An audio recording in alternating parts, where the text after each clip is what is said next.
If you're going to be on the hunt for a new TV this year, Samsung TVs will inevitably come up on your search. I'm here checking out some of Samsung's best TVs for 2024 to help you decide which one might be right for you. Starting off with the Samsung TV that I think most people will care about this year, the Samsung S95D OLED TV. This is Samsung's QD OLED TV that's a refresh of the S95C. I actually gave 5 stars last year due to its great design and performance. The biggest change for this version is this sort of matte-like treatment that Samsung calls glare-free OLED. OLED TVs can suffer from some distracting glare, which is why I don't typically recommend them to those who are buying a TV for a room with lots of natural lighting, or for those who just like to watch TV with the lights on. So in many ways, this does feel innovative, and I could even argue that this is one of the most standout OLED innovations we've seen in recent years. And the best part is that it doesn't come at the compromise of picture quality the same way that it does for the frame TV. But I'll talk more about that a bit later on in this video. Back to the S95D, the thin 11mm chassis and the central stand are simple yet premium looking, but the most standout part of the design is definitely the One Connect box. The One Connect box offloads all the ports into this separate unit that can be stored out of sight, say in a cabinet, and that way you're just not having to see as many of the cables, giving you a cleaner overall entertainment setup. And paired with the 144Hz refresh rate, Samsung Gaming Hub, and the new AI Auto Genre Detection mode available through Game Bar, this is probably the best option for gaming in Samsung's 2024 lineup. If there's one downside for me, it's that the TV doesn't have Dolby Vision HDR support, though that's annoyingly the case for all Samsung TVs.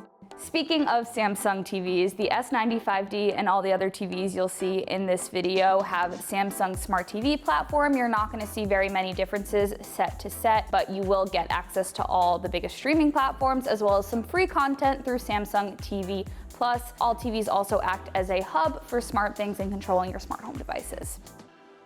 Besides the S95D, the other 2024 Samsung TV to pay attention to is the QN90D Neo QLED TV. Now, there was a time when Samsung wasn't doing OLED TVs, so the mini LED 4K TVs seemed a lot more exciting. Although this still is a premium tier TV, this TV tends to perform extremely well in our testing year after year, and it also is usually one of the brightest TVs to come along our bench.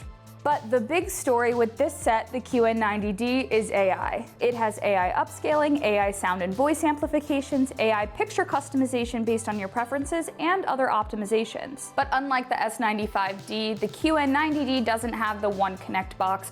All the ports are off to the side. It also has this oddly shaped base. I'm not saying that's a deal breaker, especially if you plan to mount it to the wall. And compared to the OLED lineup, you'll get a lot more flexibility in terms of screen sizes. With Samsung's 4K Neo QLED TVs for 2024, you'll have a greater range of choices to find the one that best fits your room.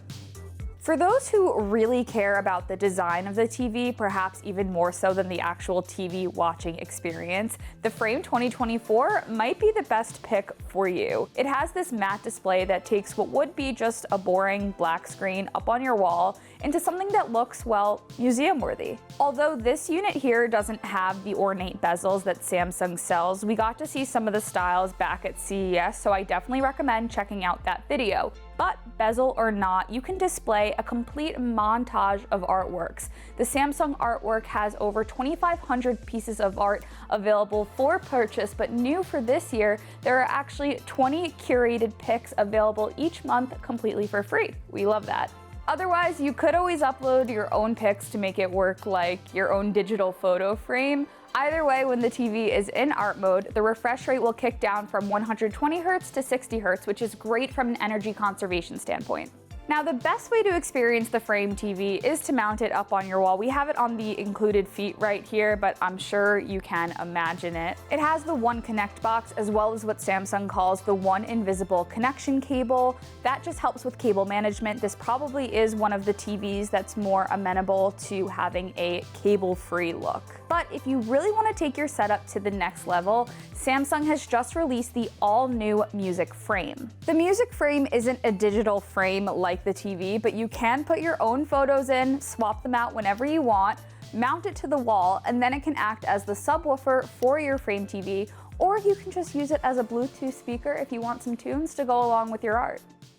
On the flip side, if you care about the quality of the content you're watching more than anything, Samsung's flagship 8K Neo QLED TV, the QN90D, makes a very attractive pitch.